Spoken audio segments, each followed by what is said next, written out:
आज सारा सारा राज्य रे जो प्रकार चाषी मानकर धान कणारे अव्यवस्था सृष्टि एवं सरकार बारंबार प्रतिश्रुति सत्वे बारंबार एश्योरेंस सत्वे प्रत्येक जगार कटनी छटनी होची एवं एते कोठी 5 किलो कोठी 8 किलो कोठी 10 किलो अनेक जगार रिपोर्ट आसुची कलाहांडी वाला जिल्लारू जो 10 किलो रे मध्य बेसी धान संग्रह समय कटनी छटनी होची। तेणु एटा चाषी प्रति गोटे अन्याय होची अविचार होची। सरकार बारंबार घोषणा कले जे कटनी छटनी हेब नहीं बोलिकी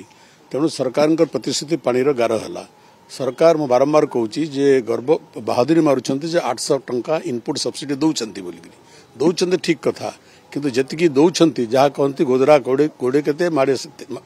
तो सरकार जी दौरान डाण हाथ में बाँ हाथ में कटनी छटनी जरिए चाषी ठार छड़े नौ तेणु चाषीर अवस्थार किसी उन्नति होनी। आज से विधानसभा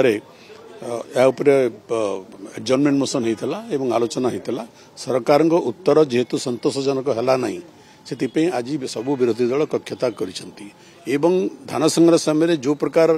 प्रबल दुर्नीति होती से दुर्नीति संपर्क आज विधानसभा सबू प्रकाश पाई मानवर सभ्य मान विरोधी दल आलोचन से प्रसंग प्रकाश कर तेणु सरकार आशा करुचु जे प्रकार चाषी शोषण तुरंत बंद करेंगे।